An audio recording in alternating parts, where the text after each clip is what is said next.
На наше огромно задоволство, во нашето студио се наоѓа освојувачот на олимписки медал Дејан Ѓорѓиевски, неговиот тренер Дарко Костовски. Таеквондо е следната тема.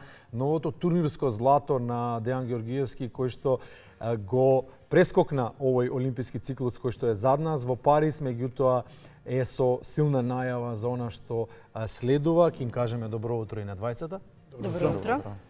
Се надеваме дека ви е пријатно во студиото. Дарко, прв пат сте тука. Дејан не е прв пат во ваков во овој интериер, да, во овој интериер. Во овој студио сте прв пат. Да, Дејан, ново турнирско злато, продолжува жетвата на медали, продолжува идејата да се стигне на Олимпот, на таеквондо Олимпот, на врвот. Иако не треба да биде императив, нели, златниот медал, ќе си дојде сам по себе ако треба. Како ги поминуваш овие денови по освојувањето на овој турнир кој што се одржа во Скопје? Како си задоволен од настапот, од квалитетот на она што го виде во нашиот главен град? Така, од кога почна новата сезона, освоив 3 медали од Г1. Првите тоа се први кај што носат поени за Олимписките игри, што значи дека имаме многу добар старт за освојување на нормата, но сепак, нели, тоа се уште рано, олимписката норма трае 4 години. Чувството беше одлично да настапувате тука пред својата публика. Организацијата беше врвна, имаше премногу квалитетни натпреварувачи. Имав 2 борби, секако после надпревар се чувствувам одлично, но продолживме со тренинзи уште од понеделникот, така да тераме понатаму. Секогаш кроток и одмерен, и Секогаш, умерен, да, и доследен. Тоа е карактеристика само на врвните спортисти. Не го кажуваме ова затоа што е тука Дејан, туку затоа што е така. И со тренерите го зборувавме истото, мора некој сето тоа да го пренеси, да го изваја. Дејан, јас сакам друго нешто да прашам. Ќе зборуваме и за учеството на Олимписките игри, ќе зборуваме и за надпреварите, се ќе зборуваме. Дејан, Дарко, се согласивме дека една нова ера во таеквондото започна со Дејан Ѓорѓиевски. Нема младо дете кое што не сака да биде Дејан Ѓорѓиевски, а вежба таеквондо и женски вежбат, и сите го знаат. Дали си свесен, дали знаеш дека си идол на многу млади генерации? Да, свесен сум. И ти си млад. Да. Затоа товарот ти е поголем. Долго време ќе бидеш идол на помладите. Мене ми е мило што ние како тим успеавме да докажеме и да им покажеме на младите да видат дека возможно се донеси олимписка норма пред се, а потоа и олимписки медал. Така да малце ја дигнавме свеста кај јавноста не само во таеквондо, туку во сите спортови. Баш ми е мило што ние го водиме тој пат. Дарко, вие веројатно сте исто така свесен за тоа, ги гледате младите генерации, сакаат да бидат како Дејан. Веројатно и дели се обидуваат да бидат некој прототип негов. Што вие ги советувате младите? Па добро е тоа што конечно имаат рол модел за тоа како еден спортист треба да изгледа. Спортист кој што постигнал одреден релевантен резултат кој што е историја. Она што го кажавте претходно е многу битна работа, можеби не само како таеквондо спортот. Таеквондо спортот практично нема човек што не го познава веќе во државата после олимпискиот медал во Токио. Претходно беше скоро и непознат спорт, иако Дејан Ѓорѓиевски претходно имаше освоено европско сениорско злато, кое што беше прво во историја на независна Македонија во олимписки спорт. Но тоа не беше доволно за целата јавност да се разбранува, затоа што олимписката магија е нешто посебно. Буквално од најмало дете до најстар човек што ќе осретнеме, особено во пределот каде што живееме, Дејан е доживуван како национален херој. Сега сето тоа е предно за младите генерации, бидејќи, како што кажа Деки, многу добро го кажа тоа, пред се гледа дека е возможно. Знаете, за некоја работа за да ви биде дофатлива, мора да имате впечаток дека станува збор за возможна пред се работа, бидејќи претходно кога се спомне олимписките игри, не само во таеквондо спортот, генерално или се надевавме на некоја валд карта или само на некакво учество, што секако е добро звучи како реченица, но сепак не останува тоа во историја и не мотивирате со тоа останати спортисти. Што ги советувам? Ги советувам да следате на рол модел како Дејан Ѓорѓиевски. Убаво кажавте, големо влијание имаат и тренерите и целиот тим, но во суштина тоа е таков човек. И лесно ви е кога ќе имате веќе поставеност на карактер, вие само на сето тоа да додавате уште малку финеси. Дејан е така воспитан од првиот ден од кога е во сала од од 8 години, од мало детенце. Он е смирен дух, смирен карактер, секогаш резервирано настапувал, никогаш не бил доминантен во дадена ситуација за да се направи, за да се издвои од групата, за еден ден да се издвои на државно Сега ниво. ќе ви кажам нешто, можеби, тој и вашиот брат Борче го прашав, можеби вие тренерите правите нешто што не сакате да ни кажете, ама помладата генерација која што дојде беа гости тука со вашиот брат, исто беа такви кротки, мирни деца, воспитани деца. Знам што се случува таму на тренинзите, како во овој спорт? Знаете како, не сакам да звучам ни малку да бидам сватен грешно, но кога се занимавате со олимписки спорт, кога сакате да стигнете на врвот на светскиот спортски крем, само по себе олимпискиот спорт значи целата елита на едно место, да не бидам сватен грешно, но одредени спортски резултати знаат да се донесат како исклучително врвни, а во самиот тој спорт, најчесто тие спортови не се олимписки организирани, имаат десетина лиги. И вие можеби во 10-та лига од таа организација сте постигнали одреден успех и го пласирате како реален, а во овој случај, кога се занимавате со олимписки спорт, вас целата светска елита ви е на едно место. Не знам дали сум доволно јасен ова што сакам да го кажам, Кристално но, јасен. Да. но мислам дека Кристално јасен. тоа е едната опција, тоа е едниот правец. Втората работа што би сакал да ја кажам е тоа што кога се занимавате со олимписки спорт, вие немате работа со одреден клуб од друга држава, туку директно со државата. Затоа што државите директно интервенираат во нивните олимписки комитети за почеток, а потоа и во нивните олимписки успеси. Не на Америка Олимпизмот е гордост, исклучително најголемата побитна работа гордост. да има повеќе медали од Кина и тоа е веќе, да не бидам сватен грешно, но државна политика. И мислам дека сме свесни за тоа во минатот. Сето ова го кажувам заради тоа што сакам да поентирам со следново.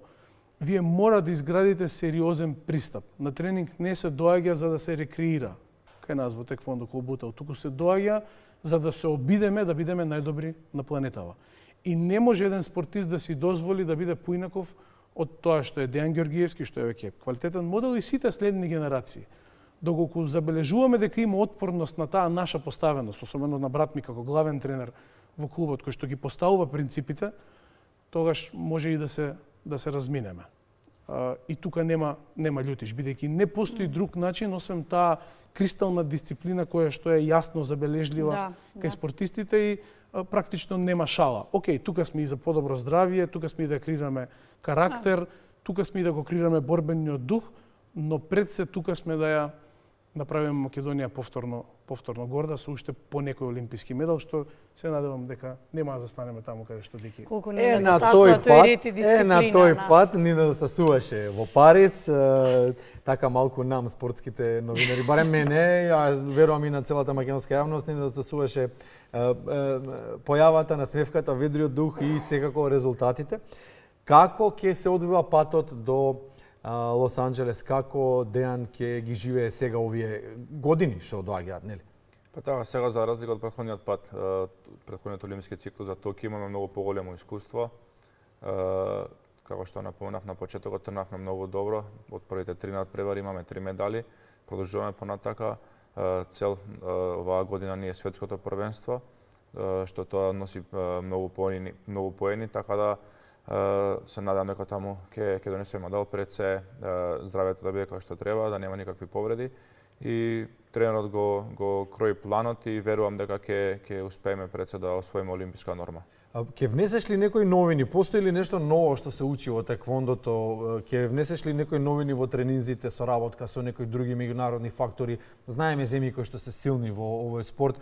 И ги победуваме нивните олимписки и светски шампиони. Не ни е проблем и во машка и во женска конкуренција, меѓутоа има ли нешто ново што се воведува во теквондо? Секогаш има нешто ново, обично после олимписки игри неколку правила се менуваат во теквондо. Сега чекаме да излезат официјално кои ќе бидат тие правила и теквондо спортот цело време напредува и ние го следиме тоа. Сето тоа го прави тренерот Борче Костовски. Мислам затоа и е најдобар тренер кај нас во Република Македонија. И он го следи сето тоа, тој го прави планот и само ни кажа нешто треба да правиме, ние само го слушаме и целиме по тоа. Знаеме дека е строг и принципиелен, не мора да ни тоа каже. забележале. Добро, веројатно и за вас тренерите е тоа дополнителен предизвик. Тие правила што Како се не? менуваат, Знаете да како? ги следите, да одговорите. Доаѓам, јас бев државен шампион во еден друг боречки спорт и без да напоменам, но често отворено разговарам со моите колеги. Не смее спортот да ви остане 30 години наназад. Вие морате да следите се што се менува актуелно во спортот, особено ако станува збор за олимписки спорт. Олимписките спортови, ако ги набљудувате сега и пред 20-30 години, особено боречките, тие не сличат еден на друг. Како два различни спорта се толку многу се напредува спортот, па дури како Бранко е перфектен следач и на фудбал, па дури и фудбалот не може да го споредите пред 30 години. Гледате многу поспора игра и така натаму. Сега не сум експерт, но тоа што го гледам со мојот око од призма на спорт, Евидентен е напредок. разликата е неверојатна. Сега замислете вие не смеете да останете таму, а потоа да се надевате на некој врвен спортски успех. Мислам тоа е нереално. Како Ама различен како ќе спорт ја да примамите тренирате? по младата генерација? Мора континуирано да се следи целиот тој процес. Тука ќе го истакнам брат ми како врвен експерт по однос на тоа прашање. Буквално секој дневно ги следи тие промени кои што настануваат во олимпискиот спорт таеквондо и вие ако не бидете, значи можеби ќе звучам чудно, но од месец за месец се менува спортот не по однос на правилата. И по однос на правилата некогаш се менува во цел на подобрување, туку по однос на тоа одредена техника како да ја изведете на подобар начин и на побрз начин ударот да стигне до. Значи верувајте дека ова е лудо време и нели поголемите држави се занимаваат со наука, најчесто тоа доаѓа од Русија, од Америка, од Кореја и ги следиме сите тие процеси и сега не само што ние ги следиме, туку за многу кратко време Дејан станува подобар од тие што ги измислуваат тие нови процеси во таеквондо спортот. Иначе Бранко два пати го спомена моментот што Деки фалеше во Париз. Би сакал само една реченица да додадам. Дејан поточно ние како тим одбивме вајлдкарта за Париз. Тоа беше првиот спортист кој што одби. И беше едно место погоре од тие 6 спортисти кои што требаше да влезат. Деки беше на 7-то место и имавме чиста статива. И тоа мора да се истакне како успех дека беше единствен македонски спортист кој што беше на самата граница да освои олимписка норма за Париз. И нашиот став го знаете секако, без олимписка норма тешко да се надевате на медал и чисто ова само го споменувам бидејќи два пати беше споменето претходно. Тие милиметри не болат така, и затоа предпоставам инспирацијата сега ќе биде на повисоко ниво. И се надеваме дека за Лос Анџелес ќе биде сето тоа ќе биде различно бидејќи олимпискиот спорт е пеколна работа. Колку трошат едни олимписки игри само човек кој што може да учествува, али што ќе го води патот реално и што ќе има таму повеќе настапи, може тоа да го знае. Еве еден чист пример само ќе илустрирам за јавноста. Деки требаше на Скопје Опен да се сретне во финалето со Шапина, Иван Шапина од репрезентативец на Хрватска, кој што е сребрен на светско првенство, европски шампион, но за жал во полуфиналната борба Шапина со противникот од Германија беше Деки се здоби со тешка повреда на коленото и кога разговаравме со него и ќе го извади сигурно надвор повеќе од една година со неговиот тренер, вика многу си строшивме на олимписките игри во Париз, веќе телото негово, че верувате само еден надпреварувачки ден од 4-5 борби може да ве донесе некаде каде што не сте се надевале претходно. Така да ова постојано го кажувам бидејќи за да тргнете по тој олимписки пат треба да сте спремни да додите низ пекол. Нека ве одведе вашиот пат во Лос Анџелес, нека ве одведе повторно таму каде што имате зацртано, ние ве следиме, со вас сме, се разбира македонската јавност, поддршка сме ви огромна, затоа што не правите горди, благодариме за учеството. А за Центарот за таеквондо ќе зборуваме во следна прилика, еве тоа да го најавиме. Центарот за таеквондо, нашата колешка Анита Никушева Јованчев ве следи, така што При крај сме со проектирањето, следен пат сигурно ќе биде со вас. Кога ќе имаме нешто конкретно ќе го презентираме. Благодариме.